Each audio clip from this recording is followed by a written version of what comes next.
Well, I want you to think about the last time that you met with a prospect. Maybe it was a small business owner. How well did you really know that person's company? Was their company growing in size? Were they decreasing in size? Were they adding staff? Were they laying off staff? Were they consolidating product lines? Were they adding product lines? Were they a merger or an acquisition target? Were they looking to acquire somebody? Was it a family-run business? Did they have a next generation that might be taking over? How well did you really know that person? Their work background, their educational history, their family life. Do they have kids? Do they have pets? What are their hobbies? What's their religious affiliation? How do they lean politically? I would argue if you don't know the answers to those questions before you walk in the room, you're unprepared.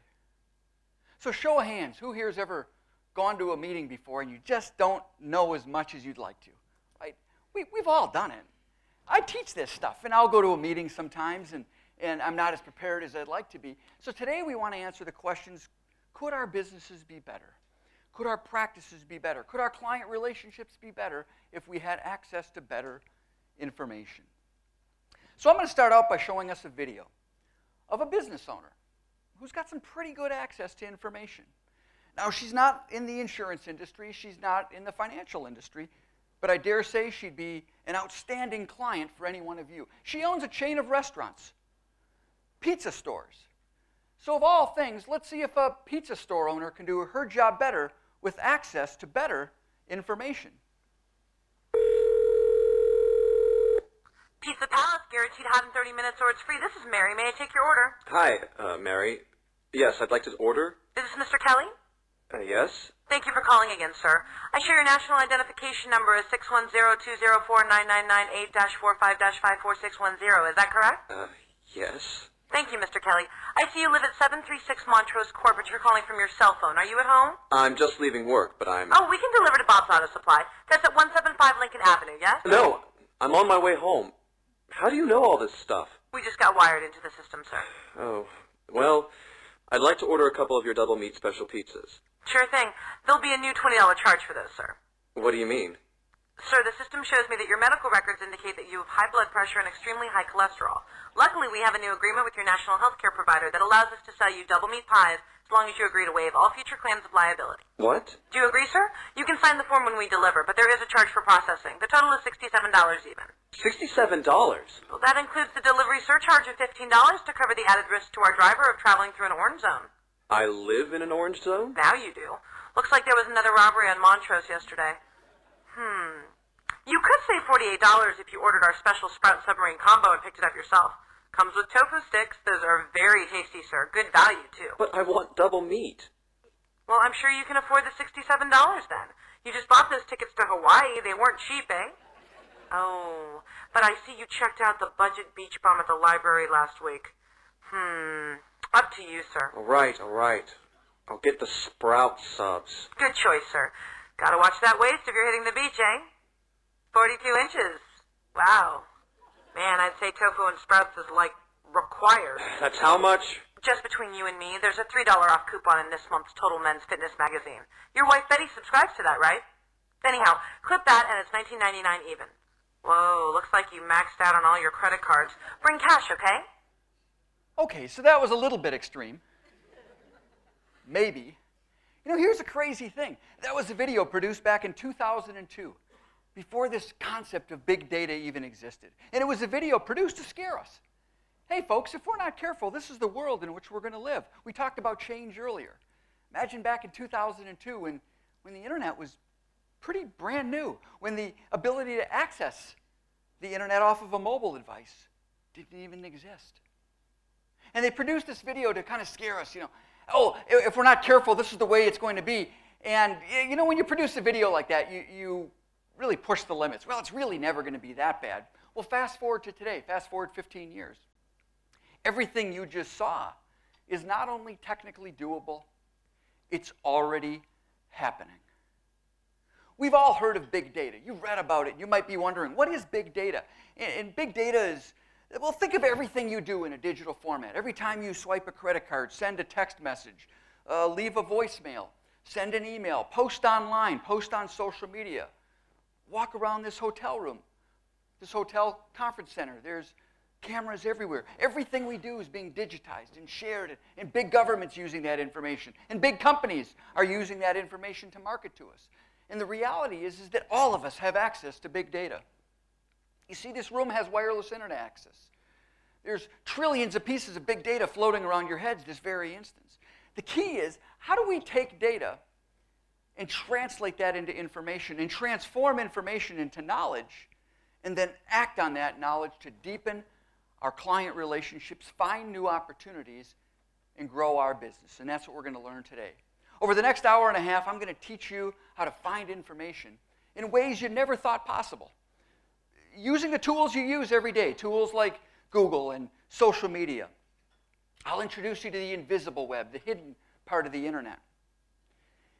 And now, let me ask, who here has children? Any of you have children? Any of you think your kids are smarter than you on how to use the internet? So at a minimum, I guarantee you, you're walking out of here way, way smarter than your kids on how to use the internet. Because what I'm going to teach you, they don't teach in schools today. For a really good reason. I'll prove it to you. But so what? So you're smarter than a fifth grader. Who cares? It's the why we're here that's most important. The how, I'll teach you how to find information. But the why we're here is most important. Why are we here? You see, your clients, your prospects are amazingly passionate about one thing. What is it? Themselves. Themselves. No offense, they don't care about you. They don't. But yet all too often, what do we do when we walk in and we meet with a prospect? Because you see, they've been pressed for time. You know, they don't give us a lot of time. Oh yeah, come in and meet with me for 20 minutes. And so what do we talk about?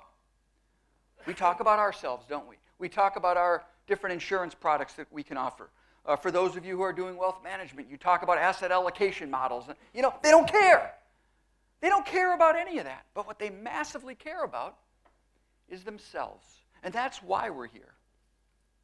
Yeah, I'll teach you how to use Google and social media in ways you never thought possible. But the reason we're here is what we're going to do with that information is deepen our relationships, differentiate from our competition, really understand what our clients care about. Because that's how you grow more business. That's how you get better referrals. Now, everything I'm going to share with you today, I'm going to make available to you through my online university. So let me back up. I'm not one of these speakers that will share with you 5 or 6 things. How many were here last year? You here last year? And you remember my best friend Ross Bernstein? Yep. Ross is amazing. And Ross gave you 20 lessons, 20 good life lessons. Hopefully you've implemented some of those. I'm going to give you about 100. Step-by-step instructions on how to find information and implement that. Now here's the good news. You don't have to take notes. I mean, you can, and if you want to take pictures of the screen, you certainly can. But I'm going to make available my online university. Now normally this is almost $1,000 per person. All of you are getting it at no charge.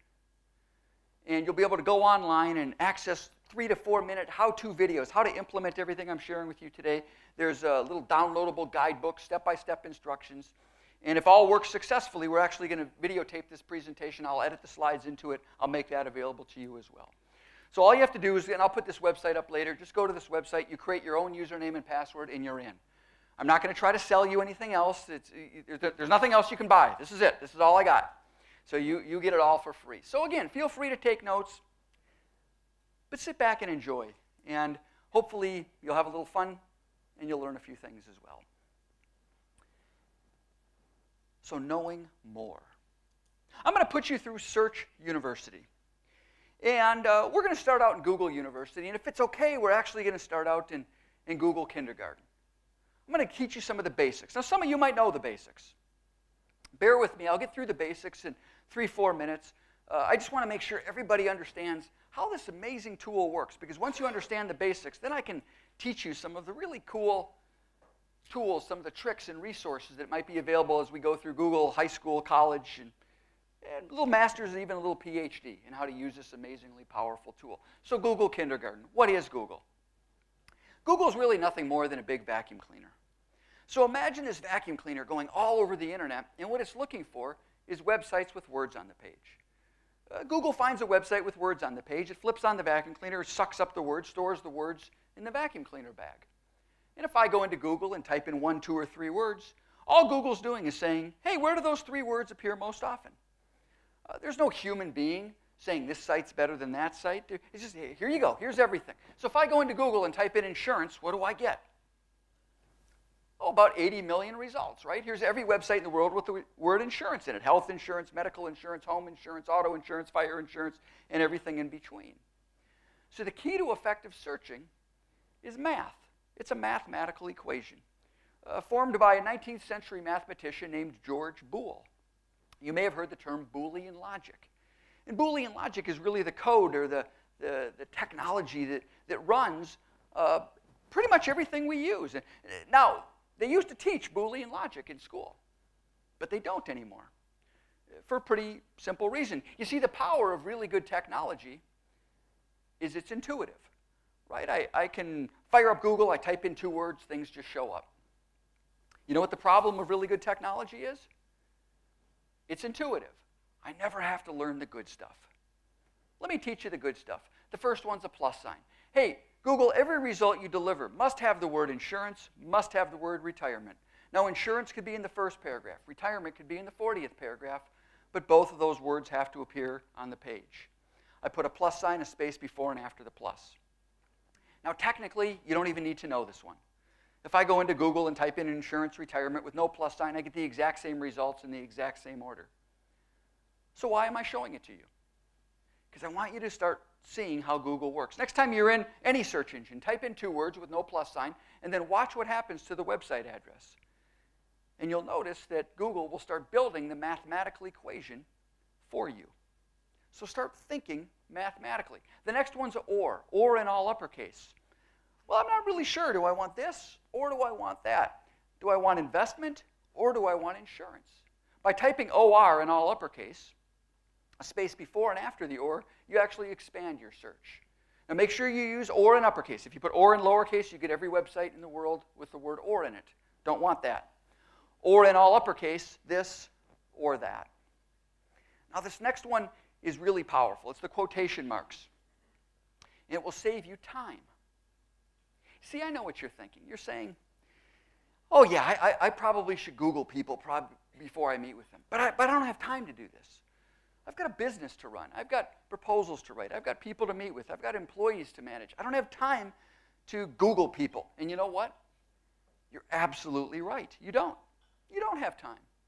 But I would argue that most of you waste maybe an hour, maybe 2 hours every day trying to find stuff online. You may have heard the term surfing the internet. Oh, I'm going to go meet with a small business owner. I'll Google her, and this will take 1 minute, and 30 minutes later, you're still clicking around, right? That's surfing the internet. We're going to teach you how to search the internet. Find exactly what you want the first time, every time. One way to do it is quotation marks. Anytime you're searching for a proper noun, name of a person, name of a company, a phrase like insurance annuity, put it in quotation marks, you'll get better results. So I'm looking for this woman. Her name's Karen Jane Anderson. Like most of you, I fire up Google, I type in Karen Jane Anderson, and I get nearly 5 million results. Now, many of them are Karen Jane Anderson. But I'm also getting Karen Smith and Jane Johnson and Phil Anderson. Why? What's Google think I mean when I type in Karen Jane Anderson? Based on what you just learned. Google thinks I mean plus, right? Those 3 words have to appear somewhere on the page, just not in any order. A simple thing like putting proper nouns, names of people, names of company, jobs titles, any phrase that you want treated as a single entity, put it within quotes. We go from a few million search results to a couple thousand, the exact things we want. It'll save you 20 minutes a day. Now this next one might actually save you an hour a day. It's the minus sign. Any of you search with the minus sign? Okay, you will love this one. The minus sign acts as a filter. It removes bad search results. Let me give you an example. So I went in, as I was researching you, I wanted to find out, well, what's this rugby thing all about? And so I went into Google and I typed in rugby, and now I was using google.co.nz, so I was using your search engine, and every time I typed in rugby, all I got was this thing called the All Blacks. The All Blacks. Now, I've heard of the All Blacks. I've actually stayed in a hotel with the All Blacks before in Chicago when they played at Soldier Field. But I didn't want the All Blacks. I wanted to learn, well, what was rugby all about? So I could have typed in, what is rugby all about, or teach me more about rugby. But I looked at the results. I said, you know, what am I not interested in? The magic trick is to attach a minus sign to the word. And in this example, attach a minus sign to the phrase. Google, give me every result with the word rugby in it, but if any of those results have the phrase All Blacks in it, I don't want to see that. And Google will remove all of the results with that phrase in it. And I can do this 30 times. I looked at it, and a number of results were about the Kiwis. I didn't want anything about the Kiwis, so I went right back up, minused out the word Kiwis, and now Google says, well, here's every result in the world with the word rugby in it, but none of them will have the phrase All Blacks in it, and none of them will have the word Kiwis. And I can do this about 30 times.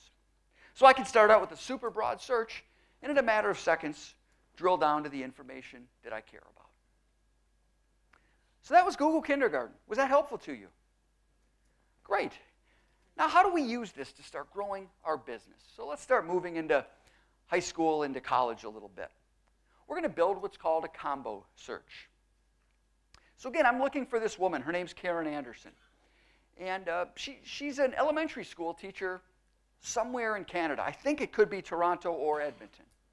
So I do a nice search. Google, every result you deliver must have the phrase Karen Anderson in it, the word teacher, the word Toronto, or the word Edmonton. Now, I'm using parentheses. You don't really need to. Google will just ignore it. But if you remember from high school math, when you have lots of ors, sometimes it just helps you think better. So you'll see me as I get more complex searches later on, where I'm going to use parentheses, because it just helps separate things. So again, Google, every result you deliver must have the phrase Karen Anderson, the word teacher, the word Toronto, or the word Edmonton. I get a bunch of results, but what's showing up that I don't care about? Remember, I'm looking for an elementary school teacher. What's showing up that I don't care about? University. I don't want results with the word university. Based on what you just learned, what should I do? Minus university. Right. This stuff is so easy, you just didn't know it before. So I go right back up, I minus out the word university, and in seconds, I get the exact results that I care about. Do you know you can tell Google, hey, don't vacuum up the entire house, just vacuum up the kitchen. Don't vacuum up the entire internet. I want you to limit your search to a specific website. Now, why would I want to do that? Think about this. When you look at somebody's website, what are you looking at? You're basically looking at their online marketing brochure, correct? Are they telling you anything that you don't want to know? Of course not. No. I mean, I've never gone to somebody's website and a big yellow starburst pops up that says, click here to find out why we're going bankrupt tomorrow. Have you ever seen that before? I haven't either, but that's the kind of thing I'd like to know. A lot of people have very extensive websites, many web pages that they don't link to off of their website. It might be employee information, vendor information, benefits information. They're live websites. You just won't find them unless you know how to look for them. And the key to doing that is what's called a cite colon search. So I can go up and use cite colon and tell Google to limit my search to a specific website or even type of website. Let me give you an example. Let's say I do business with university professors. I like working with teachers. That's my prospects. How do I find more teachers? How do I find more professors? Google, go find me a web page where the word professor is on the web page. The word email or the word phone or the word contact, one or both of those or all three of those words are somewhere on the web page. But don't search the entire internet. I want you to limit your search to the University of Canterbury. I type in the web address, canterbury.ac.nz, and in seconds I get a bunch of results. Notice that all of them come from the University of Canterbury. And I can click on any one of these and pull up contact lists, pictures, email addresses, phone numbers. Start to get the exact kind of information we want without surfing or searching the internet. Any of you here suffer from temporary amnesia? Any of you been hit on the head so many times, I don't even remember what I don't suffer from. Any of you suffer from permanent amnesia like me, right? What do I mean? You know, we've all been taught that a way to grow our business is to network. go out and meet people. Go to industry conferences. Join a local networking group. Join a local business group. And you go to the local business group, and maybe it's the holiday party, and you meet a new CEO of a company.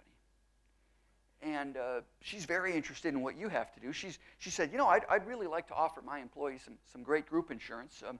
Do you have and you say to her, ma'am, do you have a business card? And she says, oh, I'm so sorry. I'm out. Or I didn't bring any business cards to the holiday party. Oh, no problem. I'll remember your name.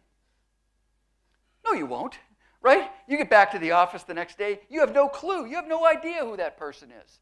Well, I've got a cure for it. I call it the cure for temporary amnesia. Google calls it a wild card or an asterisk. Anytime you can't remember a piece of information, drop in an asterisk, and Google fills in the blanks for you. So I met this guy. He works for Anderson something and Associates. I know the first word's Anderson. I know the last word's Associates. I can remember that. It's a proper noun. I put the whole thing in quotation marks. I just can't remember the stuff in the middle. I drop in an asterisk, and Google fills in the blanks for me. How else can I use this? How about finding job titles? Something manager at Progressive Enterprises. Now, I want to be clear. I'm not going to teach you how to hack into Progressive Enterprises employee directory, okay? I can do that. It's just a way more expensive presentation. So if you want that, talk to Jeff. Bring me back next year. We'll do advanced hacking techniques. All I'm doing is I'm saying, Google, I know there are web pages out there where there are job titles from people at Progressive Enterprises. I just don't know what that job title is, or I don't have a piece of information. I drop in an asterisk, and Google fills in the blanks for me. So again, simple little things that you probably just didn't know that will help you find great information. Any of you ever gone online to get a date? Any of you? Okay, you're lying, because I've checked out many of you. You have gone on. Okay, I don't mean that kind of a date. You know, one of the things that you'll hear me say a lot this morning is never, ever walk into a room without having a piece of information about the other person. Why? Because what should the first words out of your mouth be? Who should it be about? Them. Talk about them. They don't care about you.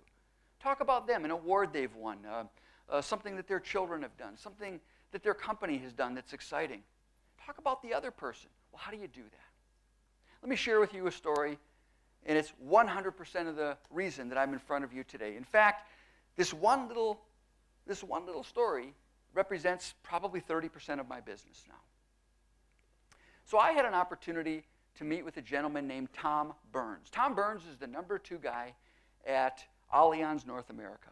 Allianz, as many of you know, is a big life insurance company. And I heard through some referrals that Tom might be looking to have a speaker for a conference. So one of the things that I recommend folks do is, prior to a meeting, just take out your mobile device. Spend 3 minutes, 5 minutes trying to find a little bit of information about the other person. So I'm in my car outside of Allianz headquarters, and I do a nice Boolean search, Allianz plus North America, and I get the low number of 561,000 results. I've got 3 minutes before the meeting. I don't have time to look at 561,000 results, and I've already looked at their homepage. I mean, I know what they do for a living, and you know, again, when I'm looking at their homepage, I'm just looking at their marketing brochure. So what do? How many of you have seen this button? The news button. It's on every single Google search result. Click on it.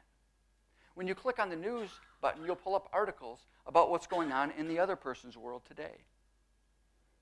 Now, Allianz is a pretty big company, and so I get the low number of 12,300 news articles. It's better than 561,000 websites, but now I have 2 minutes before my meeting. I'm not going to read 12,300 articles. What do? How many of you have seen this button? The tools button. It's on every single search result. Click on it. When you click on the tools button, a drop-down menu appears that allows you to sort your results by date. Only show me news articles from the past year, the past month, the past week, the past day. How about the past hour? I click on here, and I've gone from 561,000 websites to 12,300 articles to 1. Allianz was just named Best Places to Work by Fortune magazine. Tom comes down the escalator. Allianz's big headquarters, 2-story lobby. He comes down this big escalator. I'm sitting in a red couch. Tom reaches out his hands. He said, Sam, Tom Burns, very nice to meet you. I stood up. I said, Tom, congratulations. He looked at me like I'm kind of odd. And he said, what do you mean? I said, didn't you get the news? He said, what news? I said, well, Allianz was just named Best Places to Work by Fortune magazine. A huge smile came to Tom's face. He said, really? When did that happen? I said, 6 minutes ago. I did a little Google search on you. But in that brief interaction, I believe I gained the second most powerful word in sales.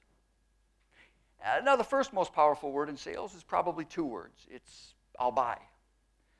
But the second most powerful word in sales, in my opinion, is the word permission. Permission. Who here has ever read a sales book or taken a sales training course before? Value-based selling, provocative selling, Miller Hyman, Dale Carnegie, and all of them are wonderful.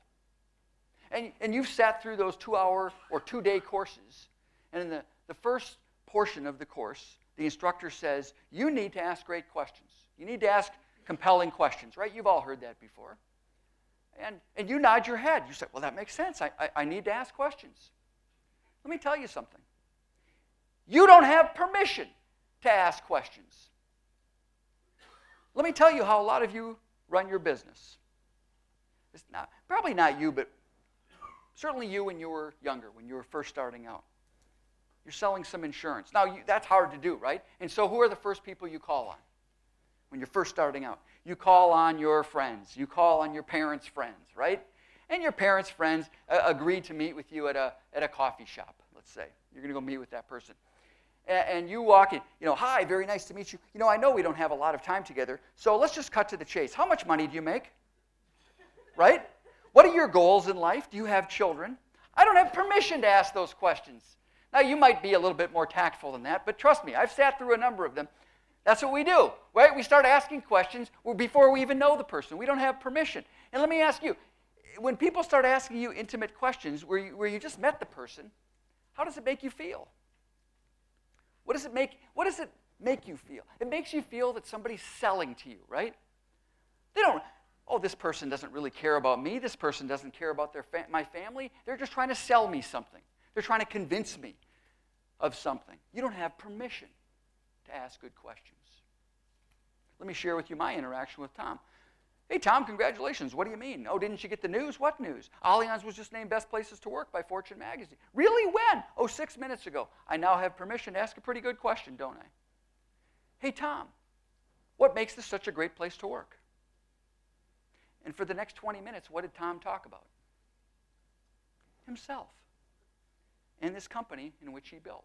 He talked about the new cafeteria they have with healthy foods, and they have a new maternity policy and paternity policy that allows new parents to take time with their children. They have a new health club facility. He said, in fact, he's so excited about the company that his daughter, who is a sophomore in college, will be doing an internship at Allianz that summer. I write that information down. I mean, think about this for a second. It would have been kind of weird if I had met with Tom and said, hi, Tom, I was wondering, any chance you have a teenage daughter? Okay, that would be weird. That would be a little odd. But now it's perfectly acceptable for me when I call on Tom 3 months later to say, hey, how's your daughter doing? Is she enjoying her internship at Allianz? Tom told me about his son, who is a football player, American football player at St. John's University. Perfect. My roommate after college was an All-American football player at St. John's University, so we have something to connect. For 20 minutes, Tom talked about himself and something he was massively passionate about, this company that he had built, that he was incredibly proud of. After about 20 minutes, Tom looked at me and he said, Sam, I'm so sorry I've been doing all the talking. Can you tell me a little bit about you and how you might be able to help us? And that's what we want, isn't it? We want to tell stories. Most people in life are not born salespeople. Some of you are. Some of you are. But most of us kind of stumbled into this job, didn't we? I want you to go back to second grade, third grade. You were little, and your teacher said to you, what would you like to be when you grow up? Remember that question? What would you like to be when you grow up? How many jumped out of your chair? I want to sell life insurance. Any of you do that? No. Maybe a couple of you did, but most of you didn't. How did you get the job you have today?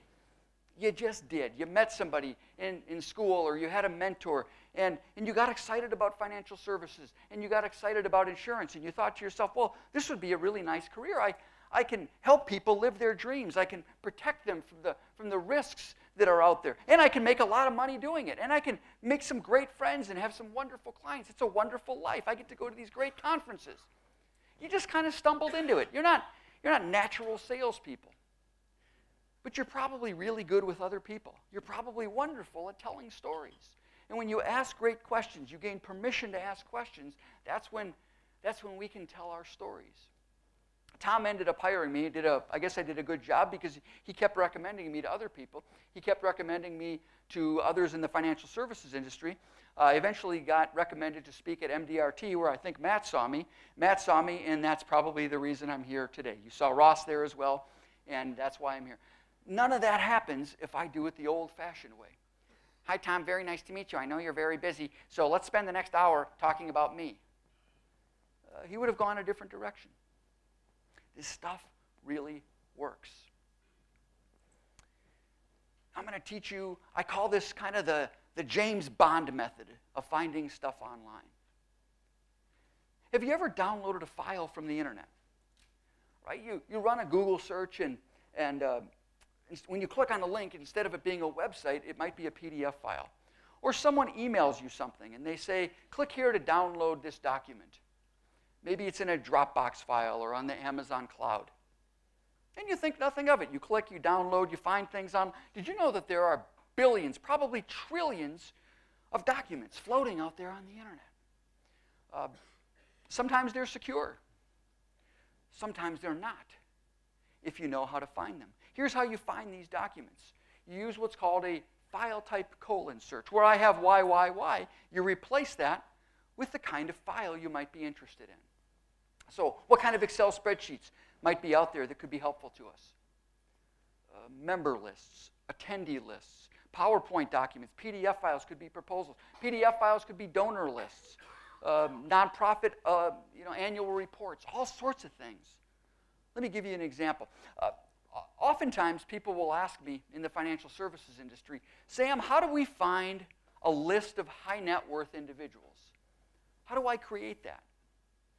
See, the key to searching is to ask yourself, well, what is my goal? My goal is to find people with lots of money, high net worth individuals. There's probably not a list out there that says, click here to download a list of rich people. It doesn't work that way. But where do wealthy people like to go? What do they like to do? They like to go to museums. They like to go to art museums. They like to go to They like to donate money to religious institutions, educational institutions. So if I can find out where people are donating their money, not only do I find out what's important to them, but I can also, for lack of a better term, create a list of high net worth individuals. Let me give you an example. Now here's the good news. Every nonprofit is required by law to post their donor list online. They don't have to tell you it's there, but they have to put it there somewhere. And most of them put it there as a PDF file. Google, go find me a PDF file. Now, when you find a document, when you're searching for documents, kind of the trick, as I like to say, is think like the author. Because when Google finds an Excel spreadsheet, a PowerPoint, a PDF file, it not only vacuums up the title of the document, it will actually open up the document itself, vacuum up every single word inside the document itself becomes searchable. So think like the author. Well, if I was creating a donor list, what words would I put in that document? Well, I put in the word donor. So Google, go find me a PDF file. Inside the PDF file is the word donors or the word donation. The word Auckland must be somewhere in the PDF file. The word orchestra or the word museum. And a number, thousands of donor lists show up. I can click on any one of these. You want to find out who the high net worth individuals are? Start at platinum, go to gold, go to silver, go to bronze. There you go. There's your wealthy people. You want to attract those folks? Call them first. And I'll show you how to find them in a little bit. But you see, you might not always get, the best would be if I could just type in Google, find me a list of rich people, buy annual, household income, and give me their phone number and email address. Unfortunately, the world doesn't work that way.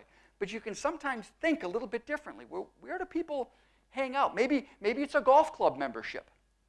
You type in the name of the golf club, membership list, PDF file, or file type :XLS. See what shows up. Just try different things. Now, sometimes when I'm searching for information on people, I'll skip the web altogether. You've probably typed in somebody's name into Google or a search engine, and maybe their LinkedIn profile shows up, and then a bunch of junky websites show up, right, that make you try to buy. They try to sell you things. Well, think of all of the documents where your names have appeared. If you own a home, there's a document. If you own a business, there's a document. If you pay taxes, there's a document. If you have a license, there's a document. There's all these documents out there. I can tell Google to skip the web altogether. Google, I'm looking for this woman. Her name's Karen Anderson. She lives somewhere in Canada.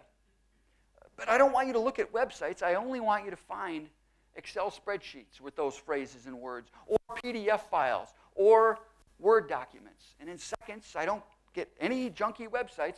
I just get the exact kinds of results that I care about. So simple little techniques.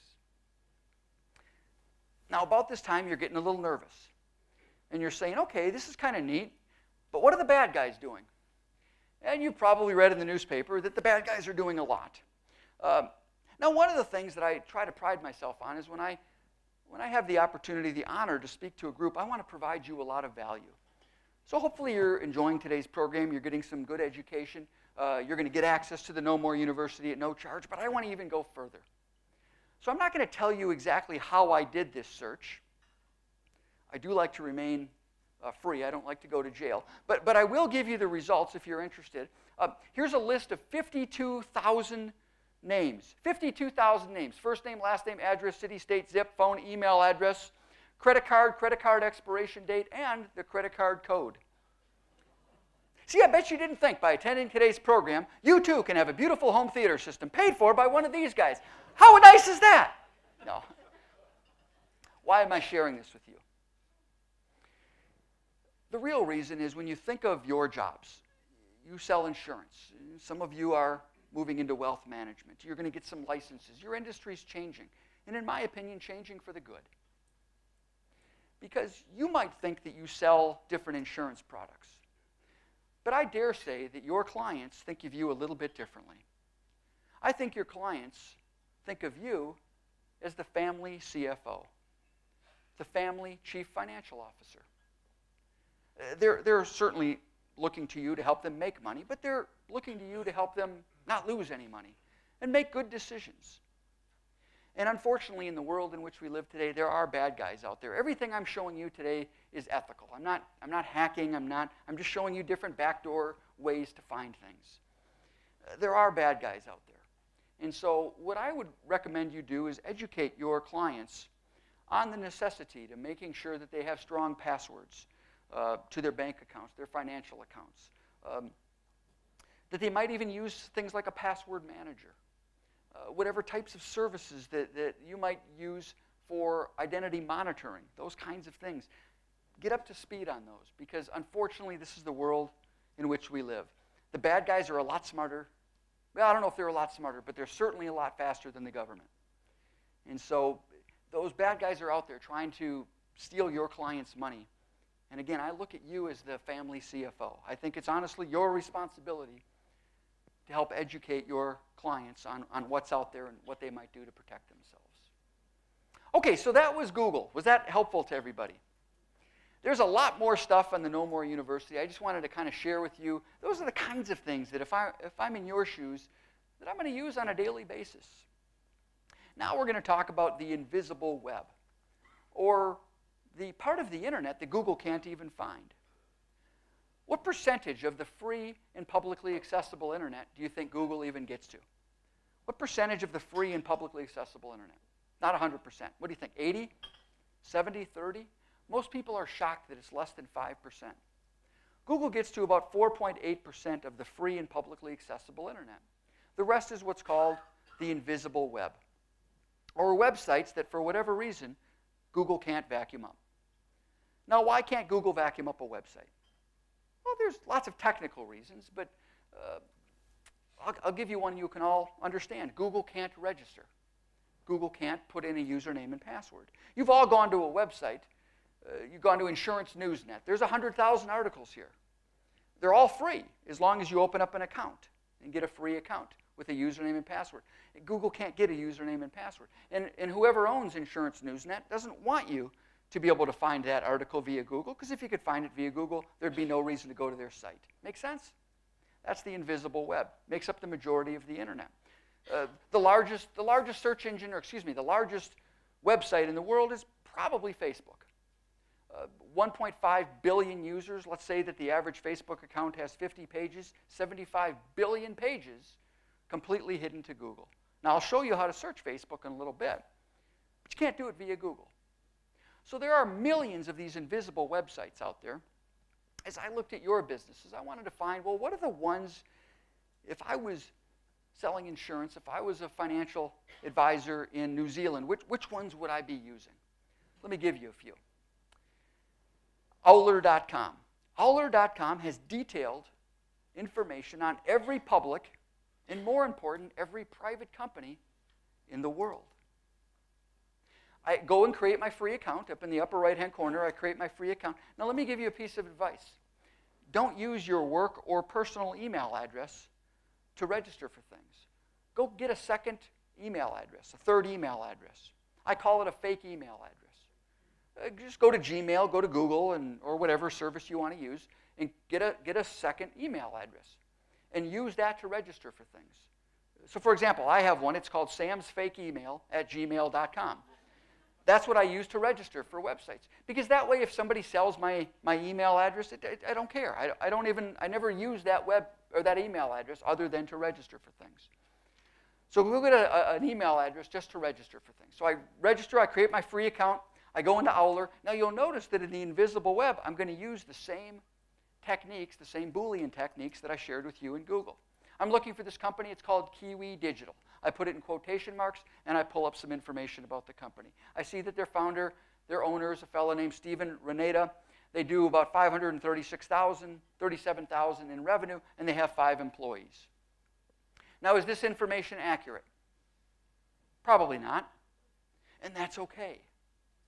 We're not research scientists. I'm not a doctor looking to cure something. I don't need to be perfect. I just need to be close enough. I'm in sales. Hey, I know they're not doing $50,000 a year. I know they're not doing $5 million a year. They probably do between $400,000 and $750,000. They probably have between 3 and 10 employees. All I'm looking for is information that gives me permission to ask a good question. If I'm meeting with Stephen, the old way of doing things. Hi, Stephen. Very nice to meet you. Can you tell me what your business does and how big are you guys? Right? That's how you do it. New way of doing things. Hey, Stephen, I was doing a little research on your company, and boy, very exciting, the growth you've seen. Now, I know you're a privately held company. The best I could find is you're doing, about $538 million in revenue with about 5 employees. Is that accurate? Do you think I'll get a good answer? Sure. The key is asking good questions so you get good answers. Data.com. I love Data.com. Data.com has built a database of business cards. Hundreds of millions of business cards from around the globe.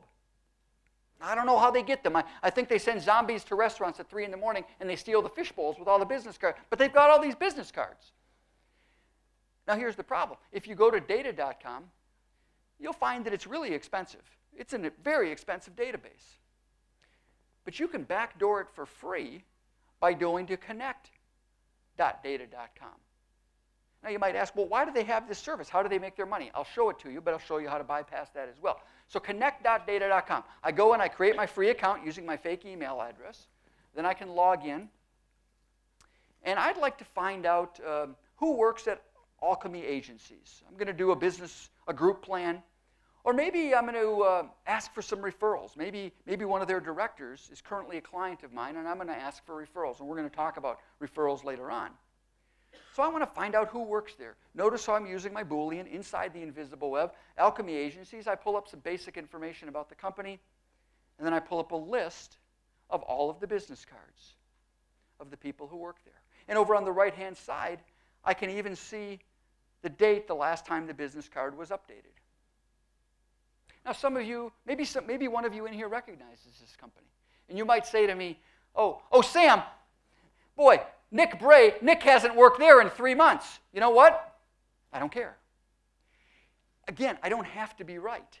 I'm just asking good questions. I just need information to ask good questions.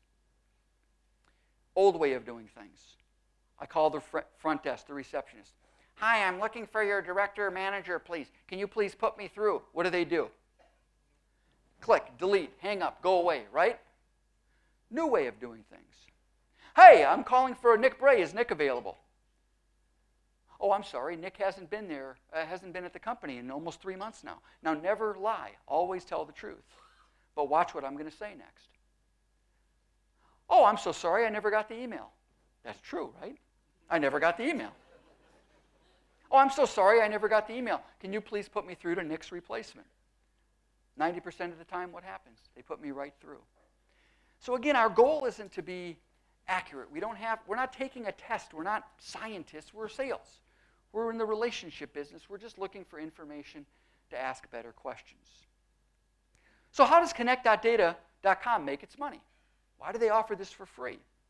Well, if you click on the blue name, they'll sell you the email address for a few dollars.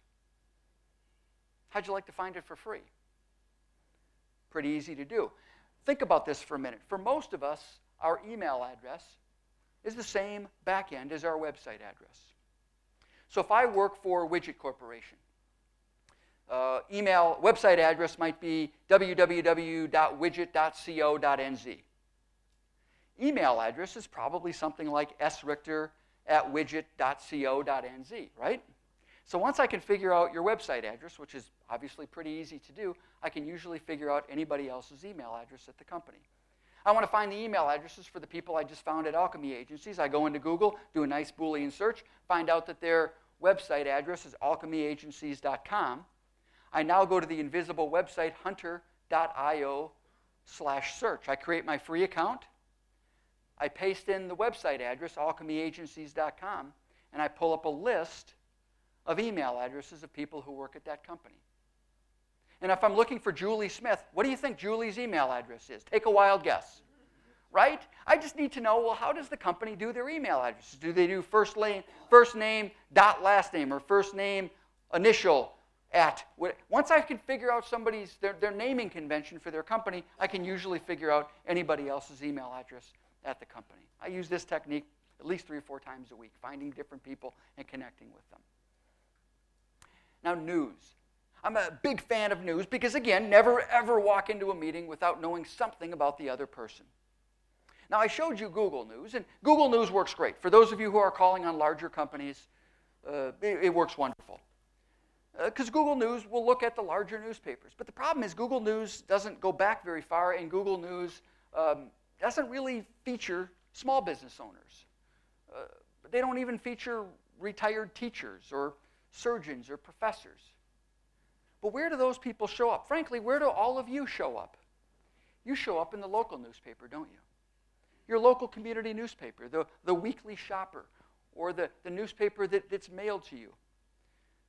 That's where you show up because you sponsored the parade, or the foundation is making a wonderful donation to help children.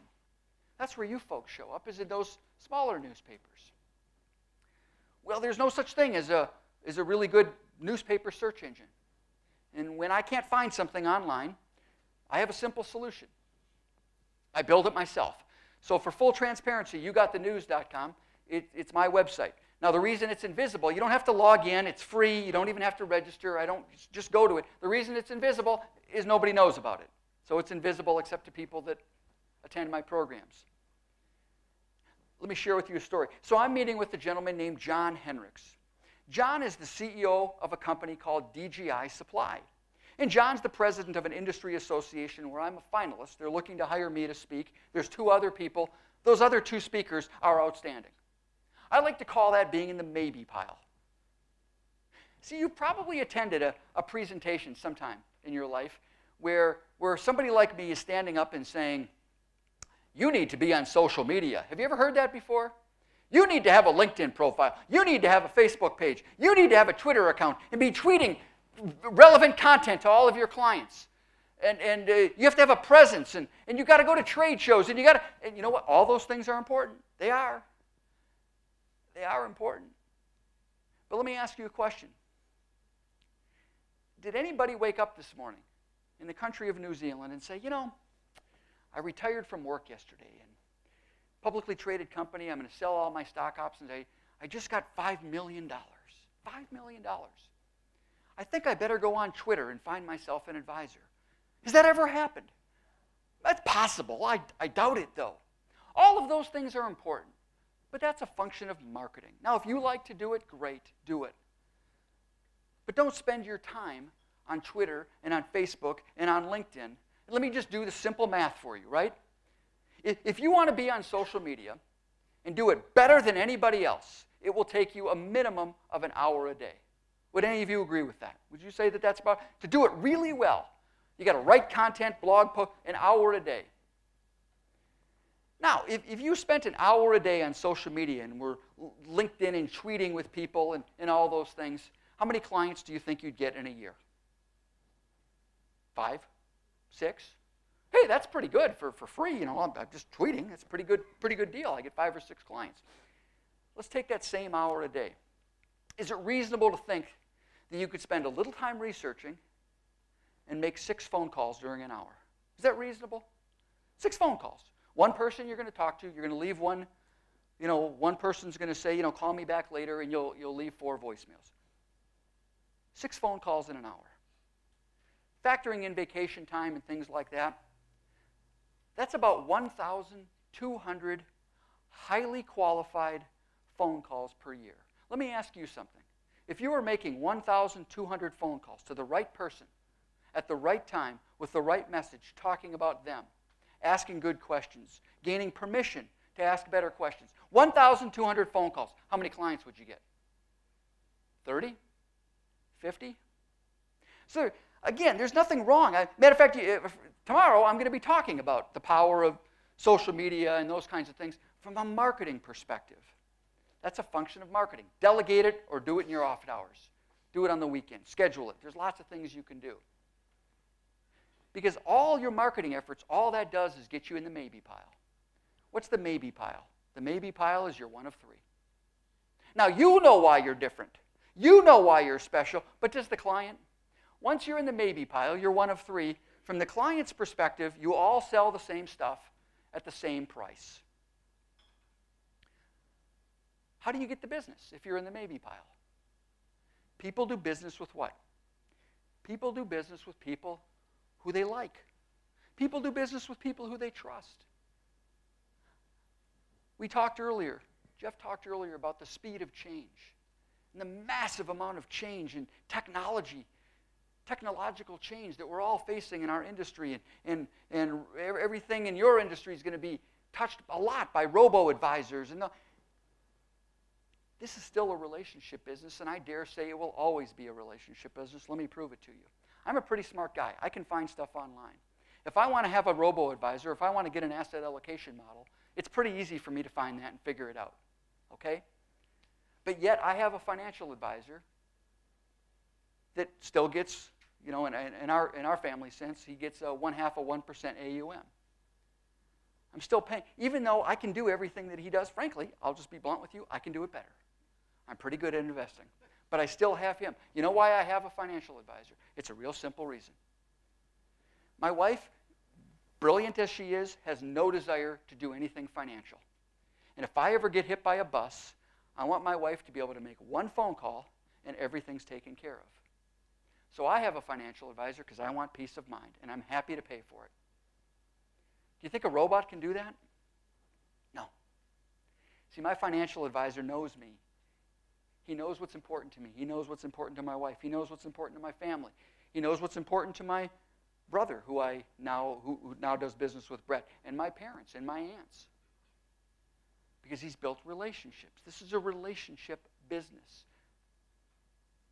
People do business with people who you like. How do you like somebody? I don't know. You just do, right? It's the way you connect with somebody. So I'm meeting with John Henricks. I'm one of 3 speakers that John's looking to hire for his industry association. Now, John is the CEO of a $50 million company called DGI Supply outside of Chicago.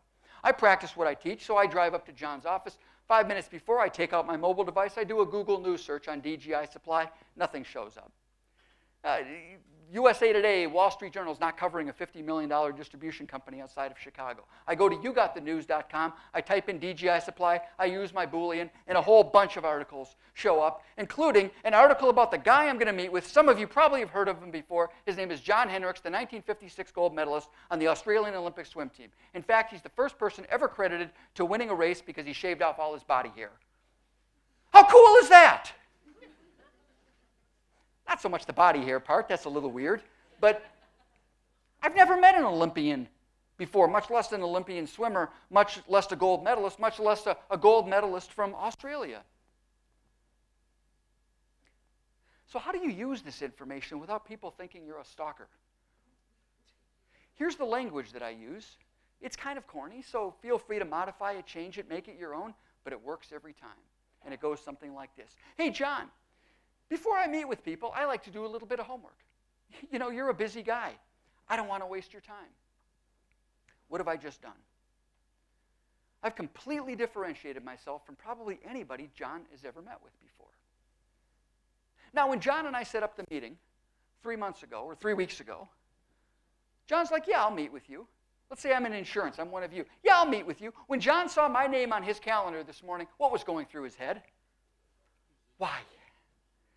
Why, yeah, financial, I got a board meeting to prepare. I got to get my dog to the vet, and now I got to go meet with this financial person I've never, yeah, it's an 8 o'clock meeting. Fine, I'll go. And if you walk in and you start going through your brochure, what's the small talk going on in John's head? Yeah, when's this guy going to go away? Right? Watch what I do. Hey, John, before I meet with people, I like to do a little bit of homework. You're a busy guy. I don't want to waste your time. And guess what I found? What do you think happens 100% of the time when I say, and guess what I found? What'd you find? Right? I can hear it through the telephone. What'd you find? Well, John, I was doing a Google search, and I found that you are an Olympic gold medalist from Australia.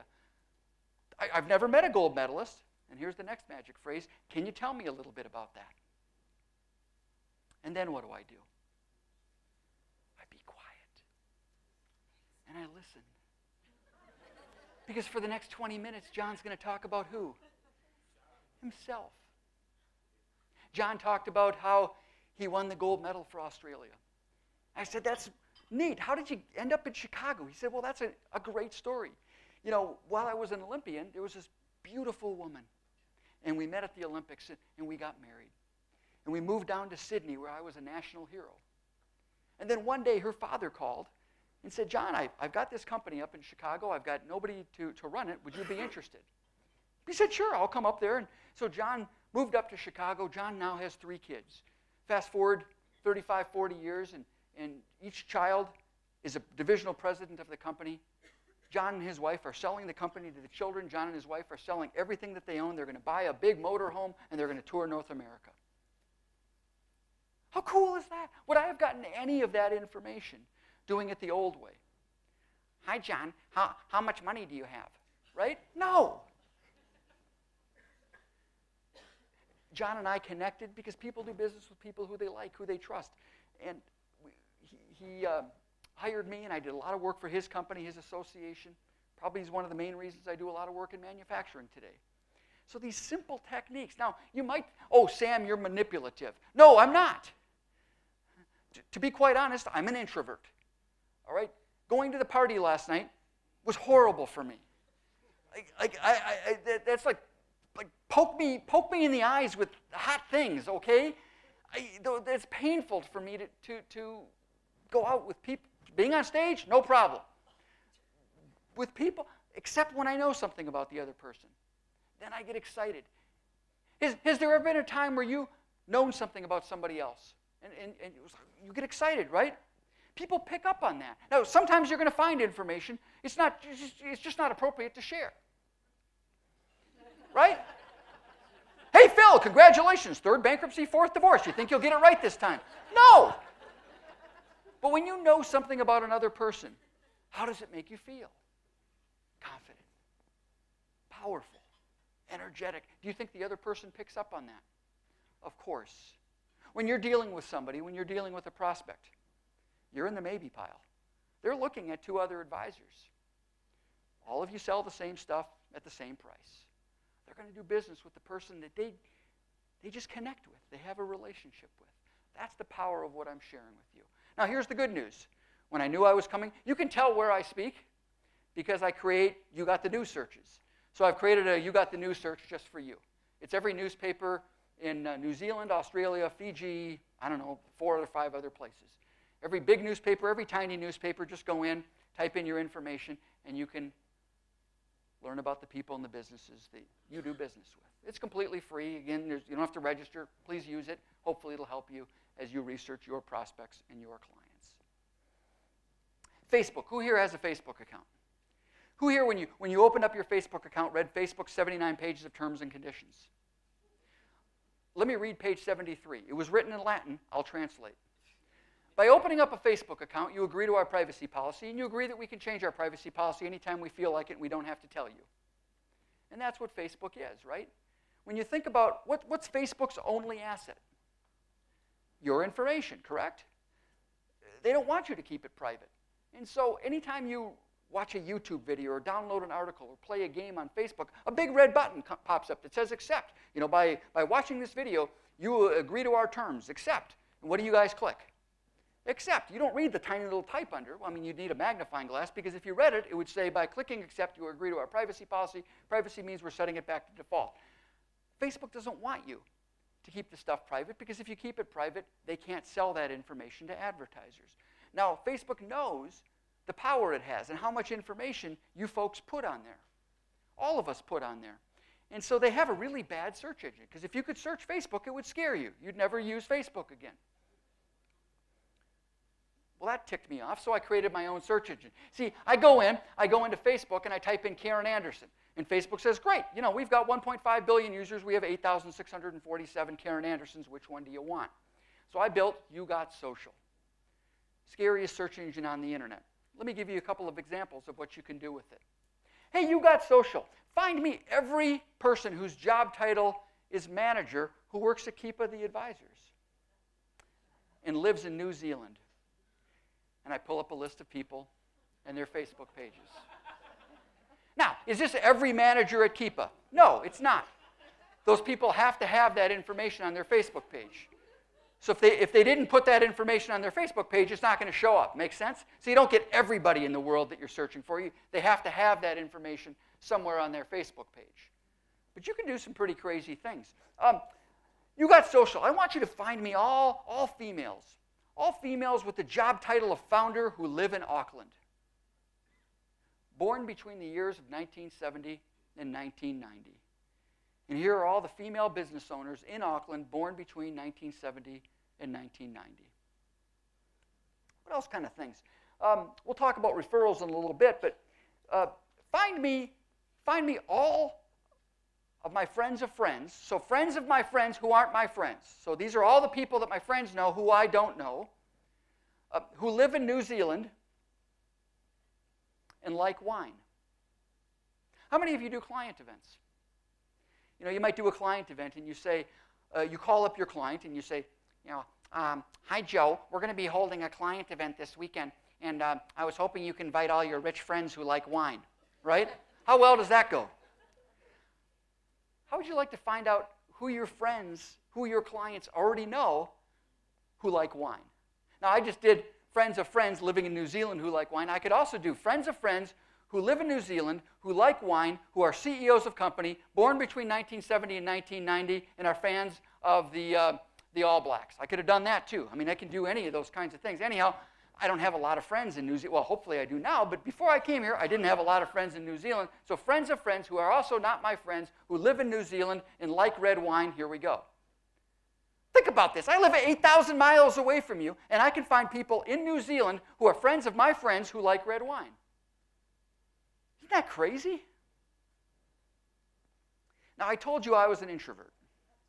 And so one of the things that I like to do is I like to find people who have shared values, who have shared likes. So I'll be honest with you. I've got a wonderful family, a great wife, 2 amazing kids. I've been on the road now for 3 weeks.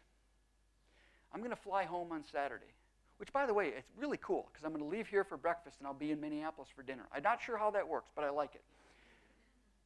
But I'm going to fly home, and when I walk in the house, my wife of 25 years, she'll come up and give me a big hug and a kiss, and then what else is she going to hand me? A piece of paper of all the things that have broken in the house in the last 3 weeks that I have to fix, right?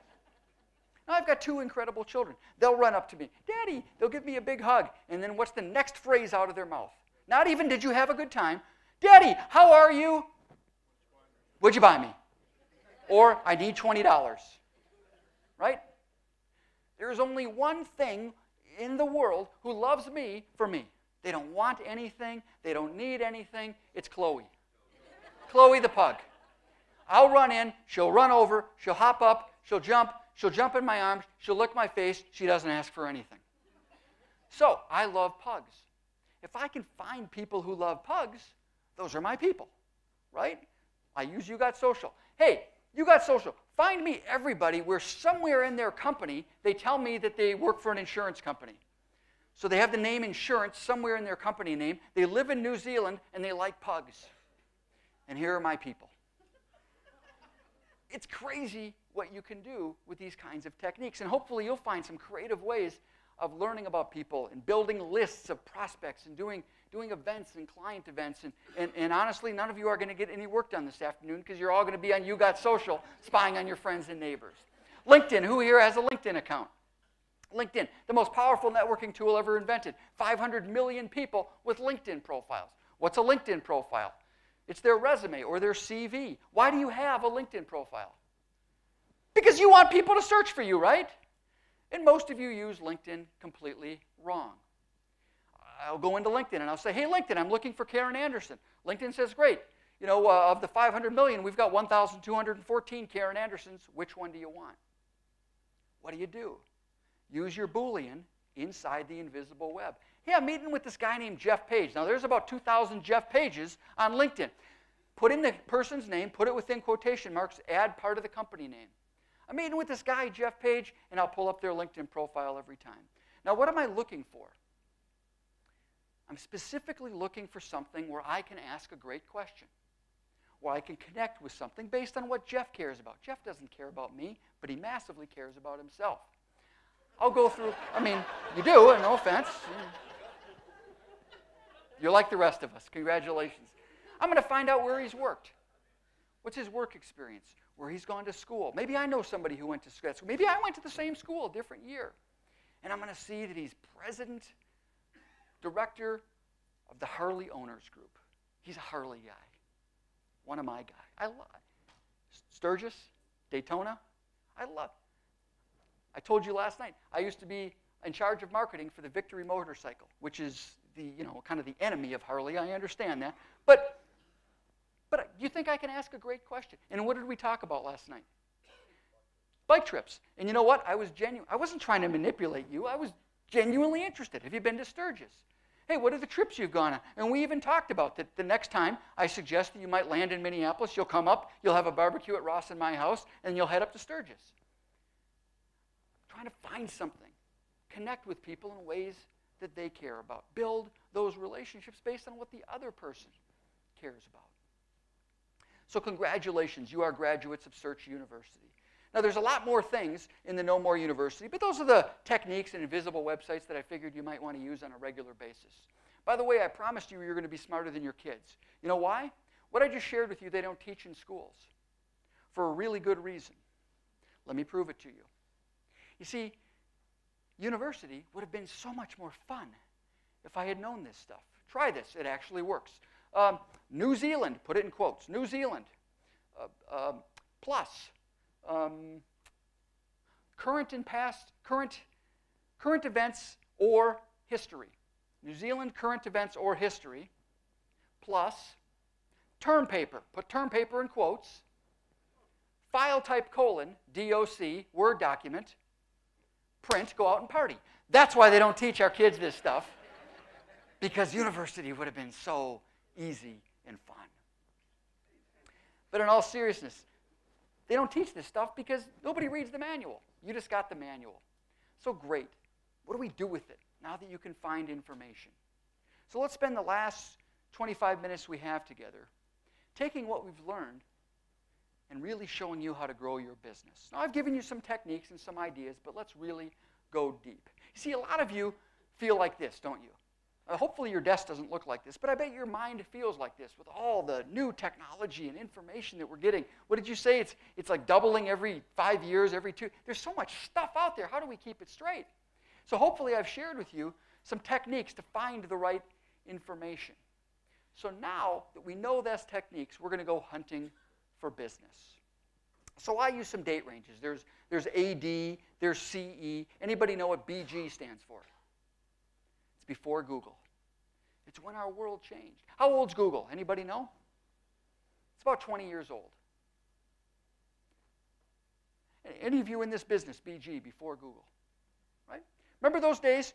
You're in business before Google. Now you're excited. You're like, I'm going to sell financial services, insurance. This is going to be awesome. You've got a great boss. You walk into your boss's office, first day hey, I'm going to make money. I'm going to help people. Boss, where do I get my leads from? And what'd the boss hand you?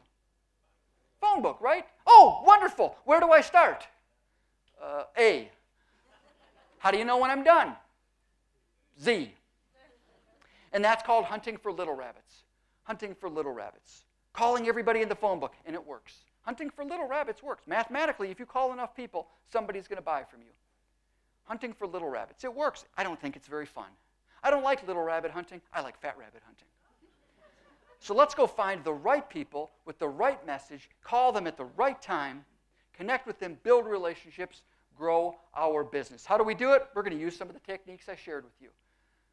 Google, go find me a PDF file. Now think about this. Every association, every industry association, every Rotary Club, every business organization, where people congregate, they usually have something in common.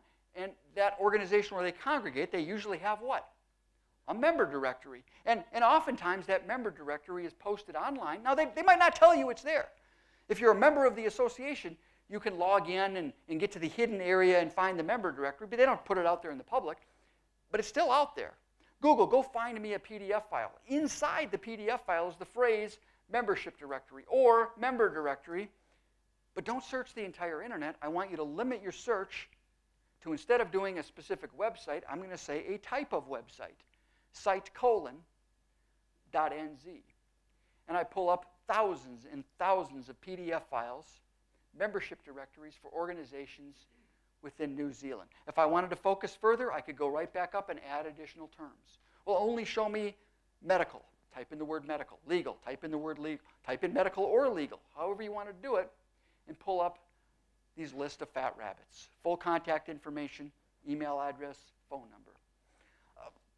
Google, go find me an Excel spreadsheet. Inside the Excel spreadsheet is the word CEO or the word president, the word list, or the word contact, or the word attendee. And the word Auckland must be somewhere in the Excel spreadsheet.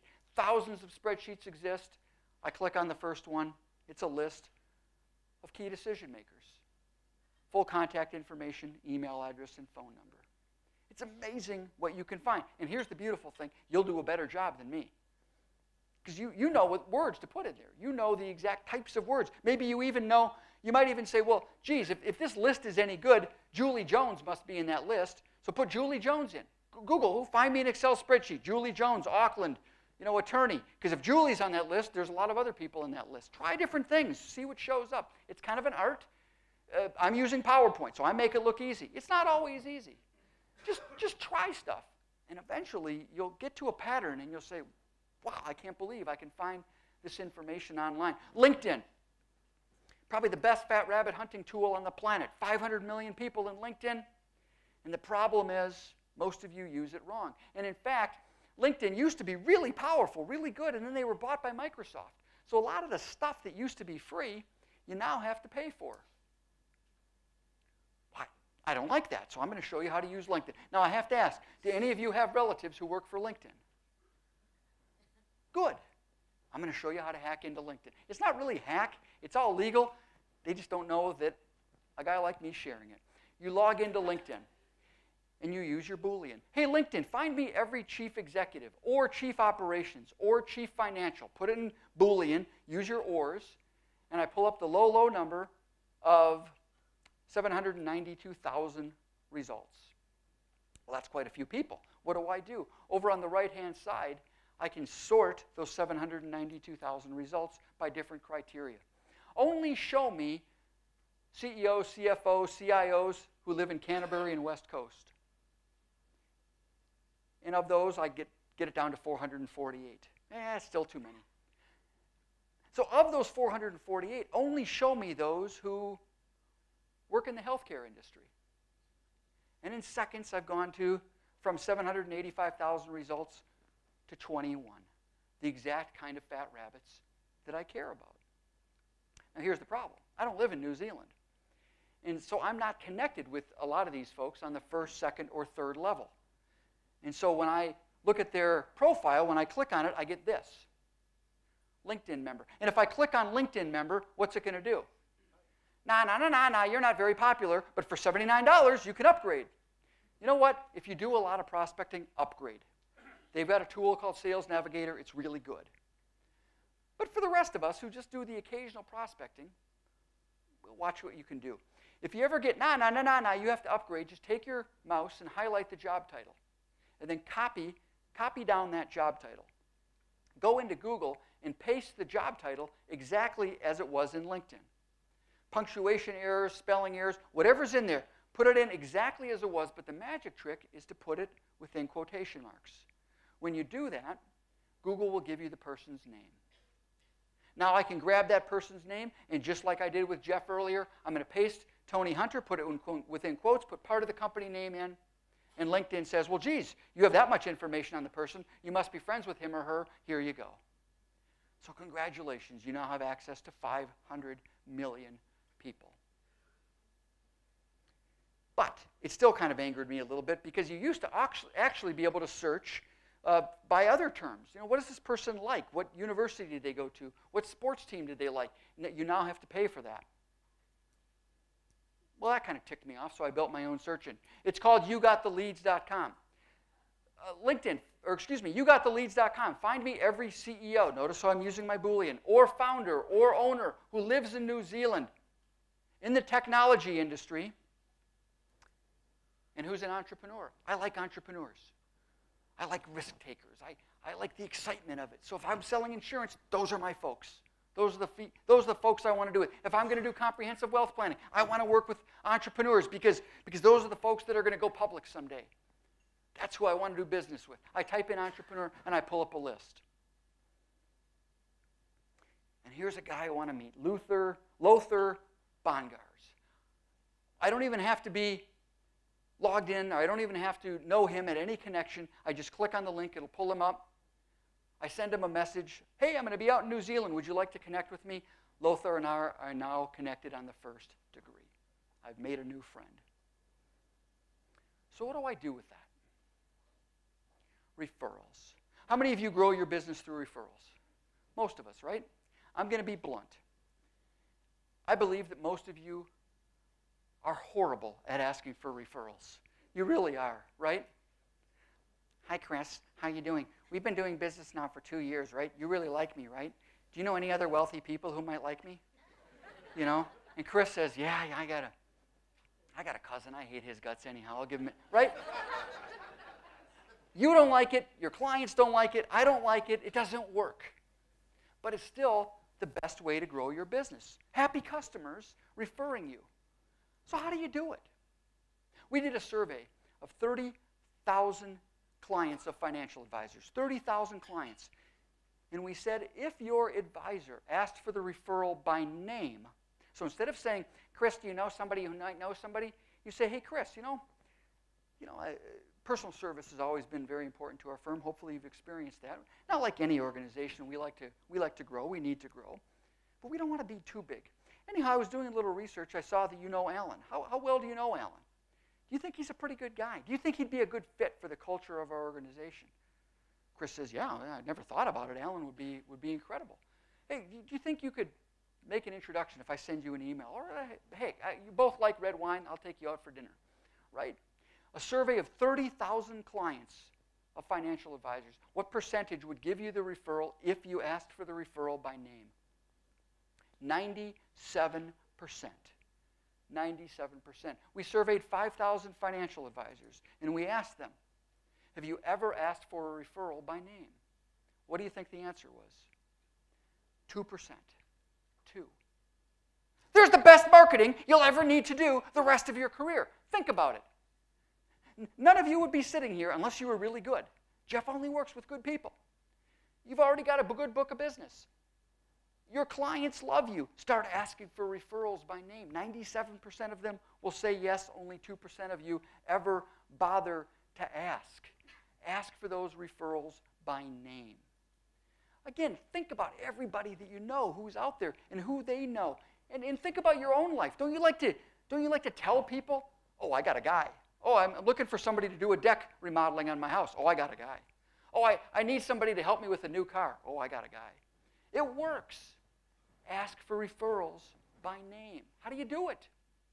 One way is to use LinkedIn. Hey, LinkedIn, find me every chief executive or president. And I pull up 6.7 million people. But watch what I can do. I'm going to go to my filters, and I'm only going to collect the second. So of the 6.7 million people, only show me friends of friends. So the rule is I can't know any of these people, but my friends must know those people. But not all my friends. See, I'm coming to New Zealand, and so I'm going to ask my new friend, hey, I only want to see CEOs or presidents who Lothar knows. Not everywhere, though. I only want to see CEOs or presidents who Lothar knows, who I don't know, who live in Auckland. And in seconds, I pull up 51 results. And I can pick up the phone and ask for a referral. And I like this name down there. I'm probably going to butcher the last name. Maybe one of you knows this person. But Cornelius Bjorchens. I'm just going to call him Cornelius because I'm going to screw up the last name. But Cornelius, that's who I want to meet. I'm going to ask for the referral, and hopefully Lothar will give me the referral. We see that Cornelius is CEO at a company called Catchy. So we set up the meeting.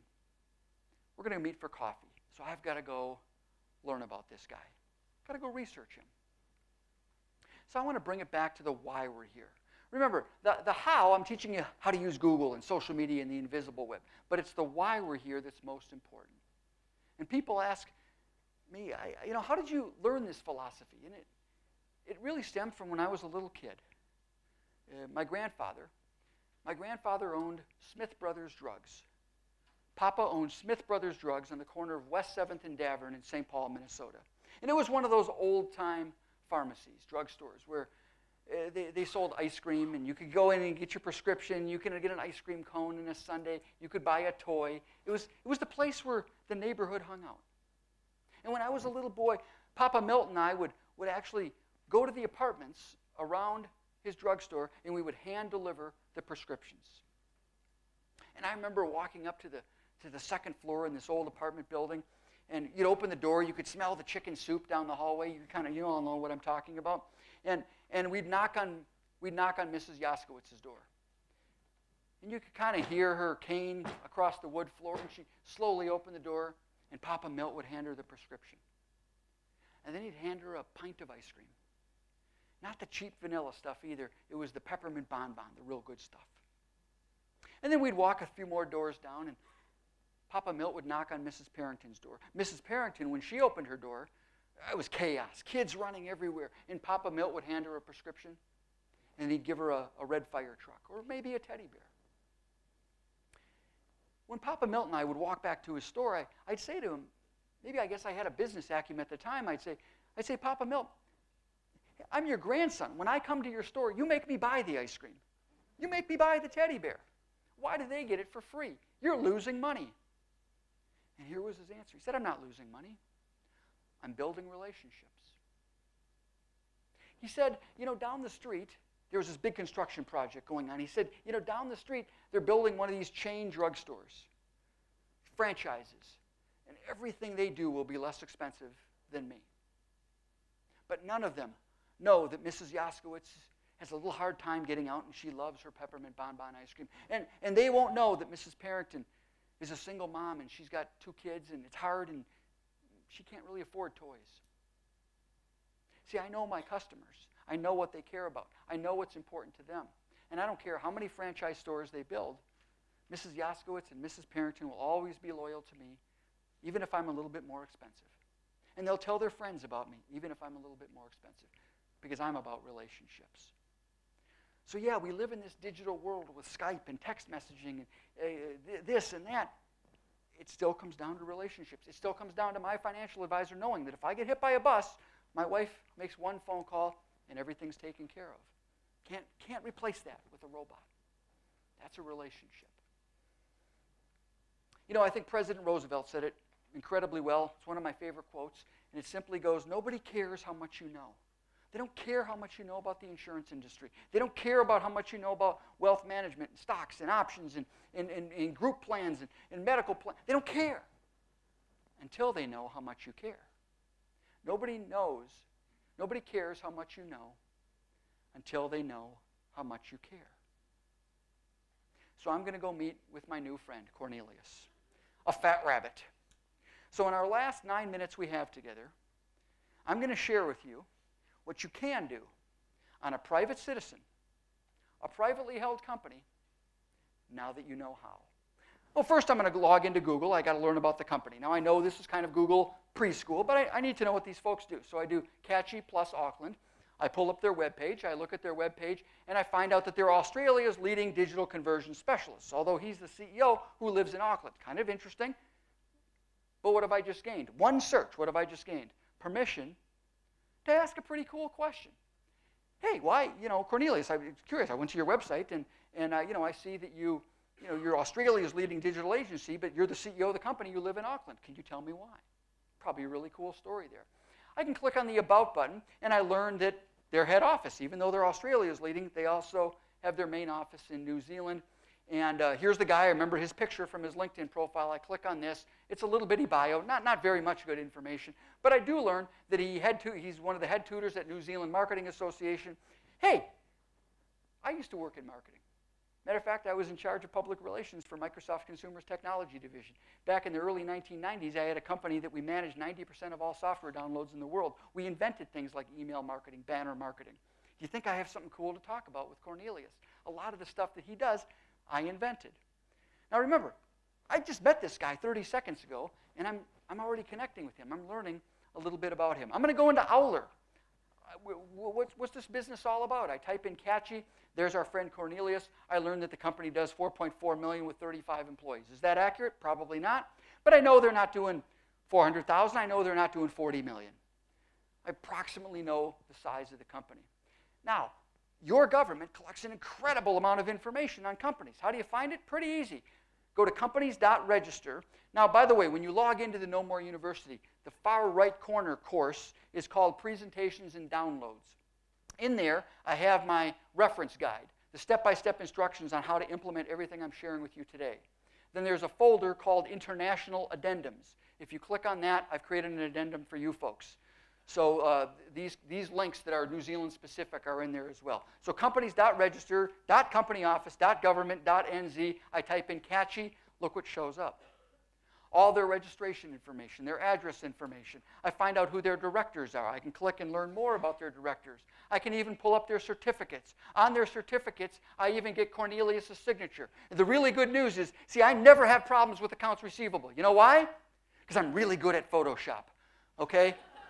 This is the kind of stuff that's out there if you know where and how to look. I go into Google News. I type in Cornelius Bjorchens. I don't know what's going to show up. I put it in quotes, and he was quoted in an article that he likes to go to this park. So I'm learning about this guy. I've never met him before, and I already have a vision. This is a man who likes to have time with himself, kind of like me. He likes to walk to parks, and he's kind of disappointed in this park because they haven't really done as good a job as they could have. I go into Facebook. I bet he has a Facebook account. Geez, almost everybody on the planet does. I can't find him via the regular Facebook search, so I do go to YouGot Social, type in his name, type in the company name, and there's his profile. As you can see, Cornelius and I are not friends. Yet, I can see where he went to school. Business studies at Hanse HR. Well, I can't even pronounce it, so I'll skip it. He lives in Auckland. He's from Zuidhorn, lived in Groningen, whatever. Can't pronounce it. He speaks Dutch. He speaks New Zealand English, and he speaks German English. He's married to Linda. Good to know. When were they married, by the way? September 6, 2002. He becomes a client of mine who's getting a card on September 6th, right? I find out he's got family members, which is, by the way, a great source of additional referrals. There's Tanya, there's Laura, there's Linda, and there's Marjan. I can find out his career history. Hey, maybe I've got some clients. Maybe I know some people at those places. I can learn that Cornelius and Linda moved to New Zealand in 2001. They have 2 amazing children and several business interests. He also goes by the name Cornelius Johannes. He likes the movie The Hangover. It is a pretty good movie.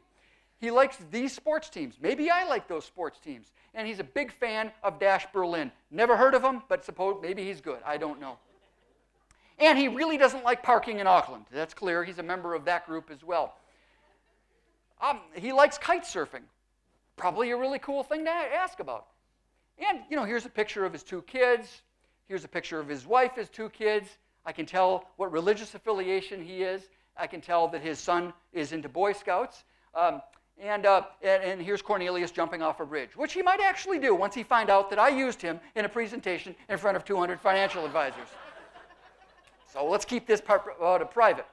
Now, you want to get really scary. I built a power search engine within You Got Social. So everybody has, in America, we call it a social security number. Everybody's given a single ID number. Same thing kind of works in social media. You have, I call it a social media social security number. Every single person who has a social media account is assigned 1 number. How do you find it? Well, you can go back up. Shoot, I didn't put it in there. But if you look at somebody's Facebook page, after facebook.com, there'll be a slash, and then there'll be a name. Copy that name down. Cornelius is that. So if you look at Cornelius's Facebook page, it's facebook.com/cbjortens. I put the C. Bjortens in here. I click the go button, and there's Cornelius's social media social security number. Once I have that, watch what I can do. I can go into any of these things. I can find out places that he's visited. I can find out photos of him. These are not photos that he's taken. These are photos that other people have taken of him. There's more pictures of his family. I can find out that he's going to an event on December 5th. Powerfully Persuasive People Proposal Presentation webinar on December 5th. And I can even see the technology he uses to access Facebook. Scared yet? Oh, it gets a lot worse. I can actually paste in that number, and then I've built a little search engine. So I paste in the number, and I can type in a word. I chose to type in the word birthday. I can go here, and I can find out, well, Cornelius's birthday is when? April 21st. Cornelius's daughter's name is what? Charlotte. When's her birthday? April 15th. Cornelius's son, his name is what? When's his birthday? April 10th. And here's the other neat thing, is he also talks about that he does some work with Tech Australia. Tech is a business networking group. I've given about 200 tech speeches. It's called Vistage now, all over the globe. So when I meet with Cornelius, we have something to talk about. It still gets a lot worse. I'd like to find out where he donates money. Remember, every annual report, donation list online, Cornelius Bjortens, plus donation, or donor, or donate. And I see that what? Cornelius is a member of what? Rotary. I've been a member of Rotary. When we meet, we can talk about which service projects we've been involved in. I go to LinkedIn.com. I'm going to type in his wife, Linda Bjortens, and I'm going to pull up her profile where she talks about that she's the co-founder of Catchy.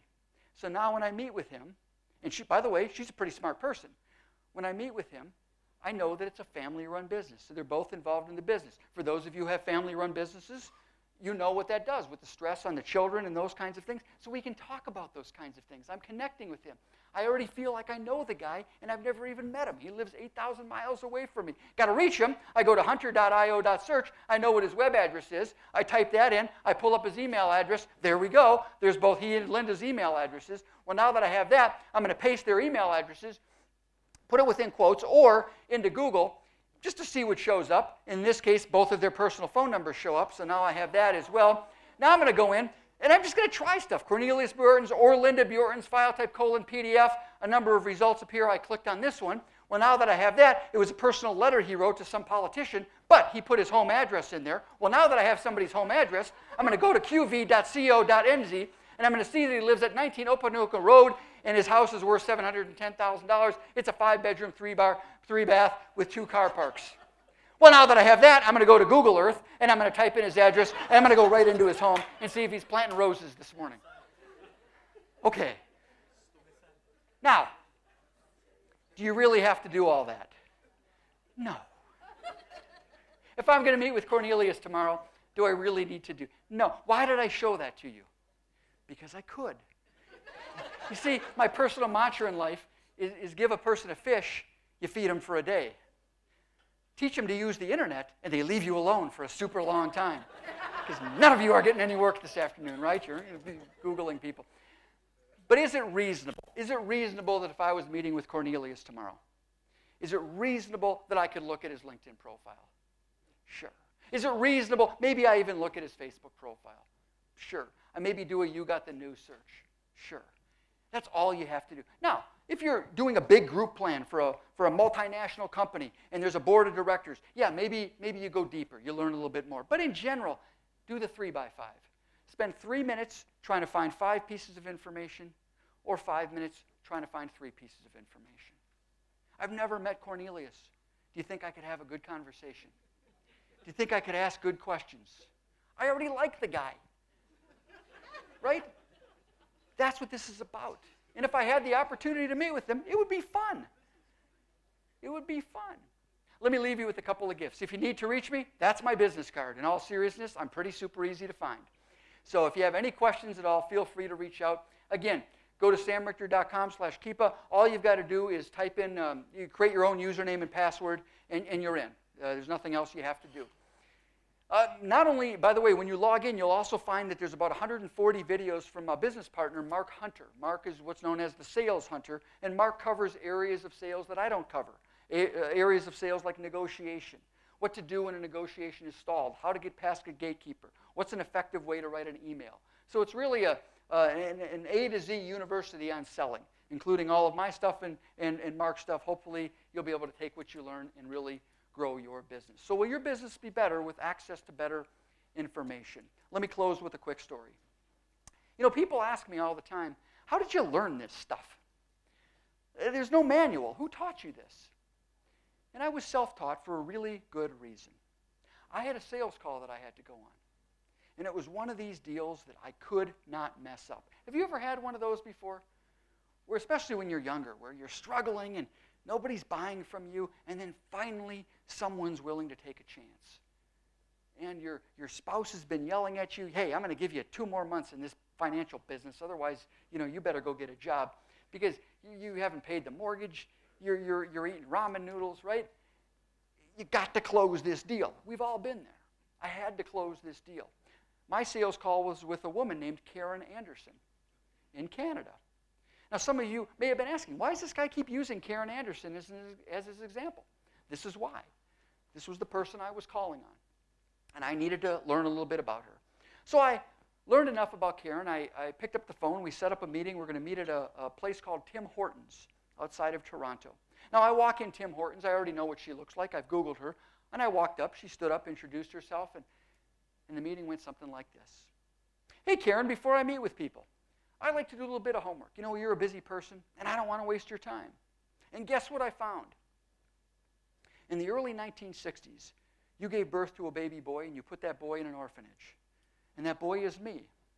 And I used all the techniques I'm sharing with you to meet my mom, my family. I closed the deal. We have an amazing relationship. This stuff really works. Thanks so much. I've really enjoyed being with you. I look forward to seeing you tomorrow. Tomorrow we'll be teaching the opposite of this, what to do when people are spying on you. Thank you very much.